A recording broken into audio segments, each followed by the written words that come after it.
What if you stopped training just to look good and started training like a warrior, an athlete, and a human being?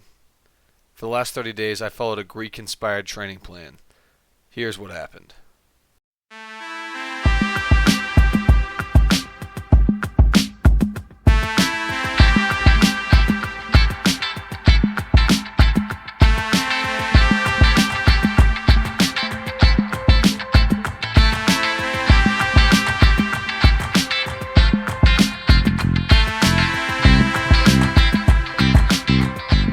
I've been lifting for a while now. I've bulked, cut, lifted heavy, all the modern essentials. But recently, my training started to feel repetitive, without purpose.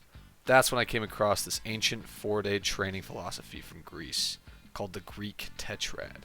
A blend of explosive power, all-out intensity, restorative movement, and skilled work. The goal wasn't just to look good, it was to move well, feel strong, think clearly. I decided to do a little more research and make a plan inspired by this training philosophy. Now, here's how the Greek tetrad works. Day 1, prep. Explosive power and nervous system activation. Day 2, all out. Full body intensity and endurance. Day 3, restoration, recovery, mobility, light movement. Day 4, skill, drills, coordination, and sharpness. Then you cycle this again and again. This is what the Greeks did. Now let's break down each day individually and how I adapted it to a modern training program. Day 1 is about priming the system. Speed, power, explosiveness. It's not about volume. It's about intensity without pushing yourself too far. Think box jumps, power cleans, sprint starts, medicine ball slams. It feels short, but that's the point. You're charging your battery, not draining it. For me, I decided 15 to 20 minutes max for these days. Basic warm-up, and then a simple sprint circuit. Something like sprint, push-up, jump squat, crunch, backward walk, run the sprint distance, and do that a few times. That being said, this day can be done in many ways, but in general, a short, explosive circuit seems to be most in line with how the Greeks would have done it.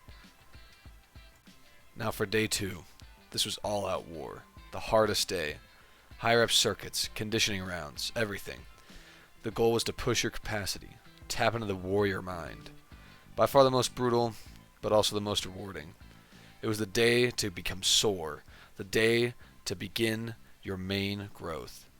I adapted it sort of like this. Strength circuit, pull-ups, push-ups, squats, kettlebell swings, and Turkish get-ups. A core circuit, various core exercises, but Russian twists were a consistent pick of mine. Finally, some cardio, a mile run, sprints, maybe a swim. I'd push to failure often, but it didn't always have to be failure. Essentially, this day was to break you down so you can later become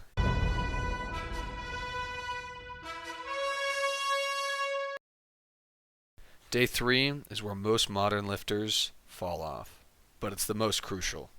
Restoration, recovery, balance. For me, this looks like going for a walk, stretching, breath work, or just moving mindfully. Not doing anything is not the same as recovering. In general, active recovery was the goal, but not just for the body, for the mind too. Things like reading, journaling, anything else like that would complement the physical side of it. Finally, day 4, skill, precision. In ancient Greece, athletes practiced all sorts of martial arts. For me, it was boxing, coordination, whatever muscle group or movements needed work. It wasn't always the highest intensity, but it was the highest intent. This was the day to put the body to real work and refine what might not quite be making it. Basically just a free day. Now let's talk about my experience. It wasn't all smooth sailing. Though I hit every single workout, I wasn't always perfect. On the day 1, I'd sometimes cut it shorter than it already was. Day 2 sometimes lacked a good cardio finisher. Day 3, I wouldn't do the best at actively recovering, like stretching or going for walks. And day 4, it definitely needed some consistency despite being a free day. With all that being said, though, I had a very positive experience. It really broke a plateau that I was in, helped me get outside more as the weather has gotten nicer, and also helped develop some good habits such as journaling and reading. Honestly, the biggest struggle was the fact it is a 4-day rotating schedule. This meant doing workouts on some days I normally wouldn't, such as Sundays, taking rest days on random days as well. But that also, at the same time, was one of the most refreshing parts. Now let's talk results. My physique didn't really change, if at all, but it was only 30 days. My performance, though, definitely improved. I feel a little more athletic and have put on a little bit more functional strength. I also learned how to work all the muscle groups better together because I never really did anything like that before. In terms of weight, I started out at 218 and ended at 217. Not much difference either. That is more on the diet side. But finally, a few metrics I tracked. Pull-ups, push-ups, and squats in 1 minute and my mile time. On screen are the different measurements now for before and then the measurements for after. As you can see, some improvement and pretty good for just 30 days. This wasn't just a 30-day experiment though. I'm going to be training like this for the year.